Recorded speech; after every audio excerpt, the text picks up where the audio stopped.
and welcome to all our viewers in Nigeria and around the world to Midday News on Global Television, coming to you live from the nation's capital, Abuja. I am Jumai Manson. Now, a quick reminder that Global Television is on DSTV channel 365 and Star Times channel 276. You can download the Global TV Nigerian app for Android and iOS devices to keep track of our broadcast. Now the news in full. An explosion has rocked the Trans-Niger pipeline at Bodu-Gakona local government area of Rivers State. The affected section of the major pipeline is currently on fire, though the exact cause of explosion remains unknown at this time. Authorities have yet to determine whether the incident resulted from human interference, especially amid recent threats by militant groups to attack oil installations in response to the federal government's withholding of Rivers State's allocation due to the ongoing political crisis. The Chief of Army Staff, Lieutenant General Olufemi Oluyede, has urged troops of the Nigerian Army to make the country safer and more secure to ensure the safety and well-being of all Nigerians. Oluyede gave the charge while addressing the troops at the parade ground during his maiden operational visit to the 12th Brigade Nigerian Army Chair Memigiri Barracks, Lokoja. He commended the troops for their good job and sacrifice in maintaining national security, defending the country's sovereignty and upholding its interest. President of the Senate, Godswill Akpabio, has hinted that the Electoral Act 2022 will be amended to include statutory delegates in political parties' primaries slated for next year ahead of the 2027 elections. Akpabio spoke in Abuja, says, during a meeting with the leadership of the Nigerian Bar Association. The Senate President says the omission of statutory delegates from primaries of political parties in the Electoral Act was a mistake that must be corrected before the next general election. Former President Olusegun Obasanjo has criticized the 70,000 naira new minimum wage approved for workers by President Bola Tinubu, describing it as grossly inadequate to cover workers' basic needs, including transportation, food, and housing. The former president accused labor leaders of betraying workers by prioritizing personal interests over collective welfare. The Trade Union Congress has backed a Lagos-based National Youth Service Corps member, Uche Ogumaye, also known as Rai, who claimed to have received threats for criticizing President Bola Tinubu's administration. TUC's President Festus Osifo says the Corps member spoke out of frustration, advising the government not to go after her but to be tolerant of critics.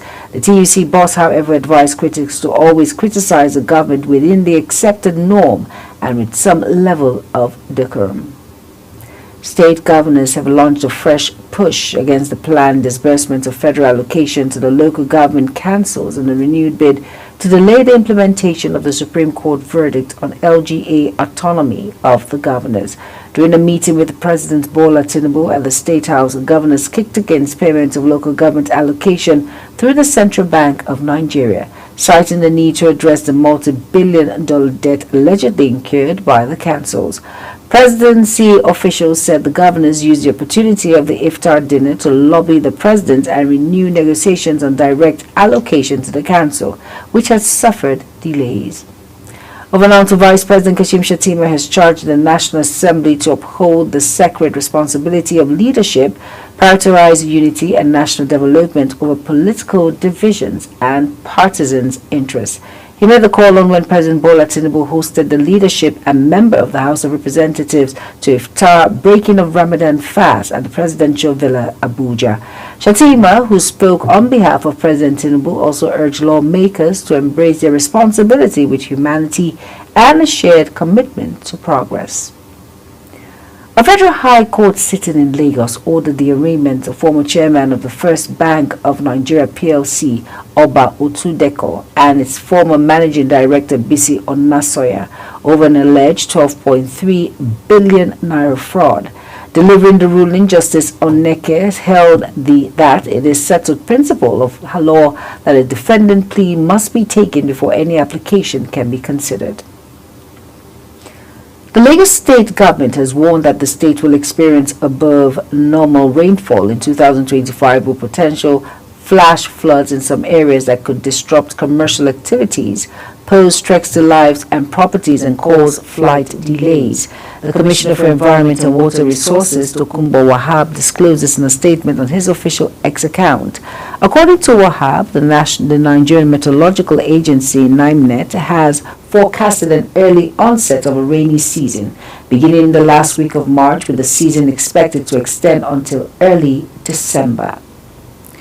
President Bola Tinubu has appointed the Catholic Bishop of Sokoto Diocese, Matthew Kuka, as the Pro-Chancellor and Chairman of the Governing Council of the Federal University Applied Sciences, Kachia, Kaduna State.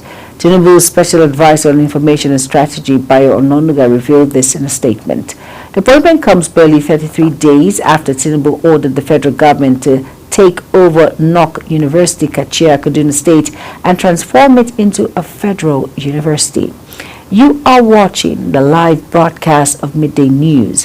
When Midday News returns, Nigeria and Brazil have signed the commercial phase of the $1.1 billion Green Imperative. Details coming shortly, plus business and sports stories on the other side of this break. Please stay with us.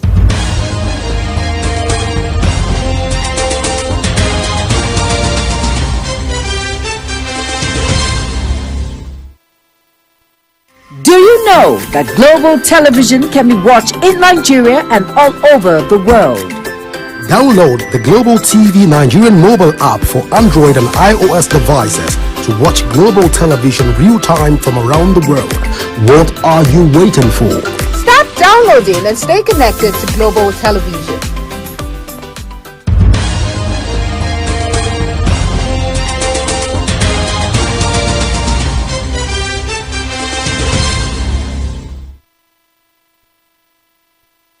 You're welcome back, and if you're just tuning in, this is Midday News on Global Television. Thank you for staying with us.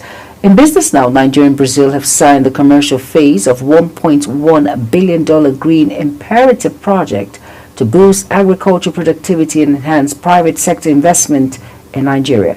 This agreement was signed at the Presidential Villa in Abuja, aims to enhance food production, promote sustainable agriculture, and boost the private sector investment in Nigeria. The GIP is the largest agricultural initiative on the continent, prioritizing the development of sustainable, low-carbon farming practices. The president of Dangote Industries, Alhaji Aliko Dangote, alleged that his cement plant in Itori, Iwekoro local government area of Ogun State, was demolished twice by the governor Ibikunle Amosun administration, including the factory's fencing during the second demolition. In a swift reaction to the allegation, the former Ogun State governor said that Dangote does not possess requisite approval for constructing the structure he alleged were demolished. Speaking when he visited his new cement factory located in Itori, Iwakoro, local government area of the state, Dangote commended Governor Dakwa Abiodun for persuading him to return and resume construction of the plant, which is now nearing completion and expected to commence operations next year. State governors have outlined ambitious plans to boost capital expenditure in states to address the infrastructure deficits in their various domains. The governors have earmarked 17.51 trillion naira to fund capital projects in their 2025 budget. They had earmarked 11.34 trillion naira to fund similar projects in 2024, but could not secure significant funds as the states recorded a deficit of 3.98 trillion naira last year. This indicates that the subnationals have to spend 28.85 trillion naira on infrastructure upgrades to boost economic development in 2 years following the improved revenue allocations from the federal government. The federal government, through the Nigerian Civil Aviation Authority, NCAA, has approved for Max Air to resume its domestic flight operations after successful completion of an economic and safety audit. The Director of Public Affairs and Consumer Protection of the NCAA, Michael Ochimugun, made this known in a statement. Ochimugun noted that during the suspension period, the NCAA conducted a thorough safety and economic audit of the airline. On the foreign scene now, thousands of people in central Ukraine were left without electricity following a countrywide Russian attack involving more than 130 drones that damaged critical infrastructure. Kyiv and Moscow have recently escalated cross-border drones and missiles attack despite a U.S.-led proposal for a 30-day ceasefire to Russia's invasion of Ukraine. The governor of the region, which the Kremlin claims as part of Russia, said about 3,000 people were cut off from the grid following the attack, which he said damaged critical infrastructure. The European Union says Russia and China were using massive digital arsenals to interfere in the Western democracies, while their messaging around the war in Ukraine had become increasingly aligned. Foreign Policy Chief Kaja Kallas says foreign information manipulation and interferences is a major security threat to the European Union. We must not underestimate the power that this has over us or the intention of those behind it. End of quote. And in sports now, Lionel Messi will miss Argentina's World Cup qualifiers this month after suffering a groin strain in Inter Miami's victory over Atalanta at the weekend. His club confirmed this.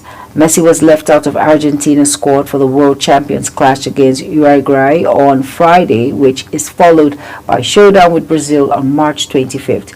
Inter Miami says in a statement that a scan had revealed Messi suffered a low-grade injury in the adductor muscle in the 2-1 win on Sunday.